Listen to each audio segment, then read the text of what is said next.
கிறிஸ்துவுக்குள் பிரியமுள்ள சகோதர சகோதரிகளே, பலன் தரும் தேவன் எபிசோட் 1327க்காய் கர்த்தரை துதிக்கிறேன், மகிமைப்படுத்துகிறேன்.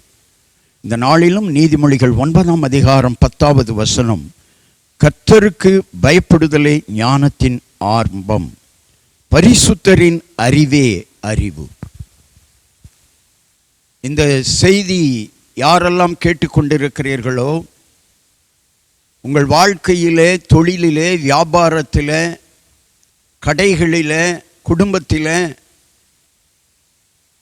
ஞானமாய் செயல்பட முடியவில்லை. தோல்விகள் வந்து கொண்டே இருக்கிறது, கலக்கங்கள் வந்து கொண்டே இருக்கிறது, நஷ்டங்கள் வந்து கொண்டே இருக்கிறது என்று கலங்கி தவிக்கிற உங்களுக்காக இந்த செய்தி. முதலாவது, கர்த்தருக்கு பயந்து நடந்து பாருங்கள். கர்த்தரை ஏற்றுக்கொள்ளுங்கள். கர்த்தருக்கு பயந்து நடந்து பாருங்கள்.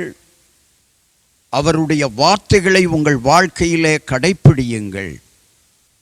ஞானத்தை, உங்களுக்கு தேவையான ஞானத்தை தேவன் தருவார்.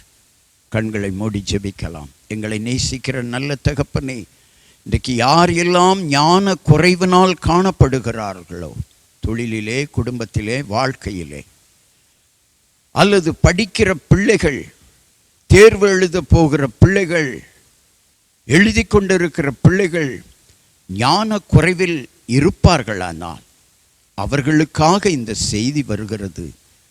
கர்த்தருக்கு பயந்து வாழ் மகனே, கர்த்தருக்கு பயந்து நட மகனே.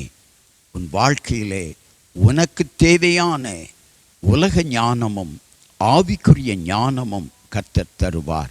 ஞானத்தினாலே நீ வளருவாய், ஞானத்தினாலே பிழைப்பாய். கர்த்தருடைய ஞானம் உனக்குள்ளே இருக்குமானால் எல்லா தீங்குக்கும் நீ விலக்கி காக்கப்படுவாய். இயேசு கிறிஸ்துவின் நாமத்தில் ஜெபிக்கிறேன் பிதாவே, ஆமென்.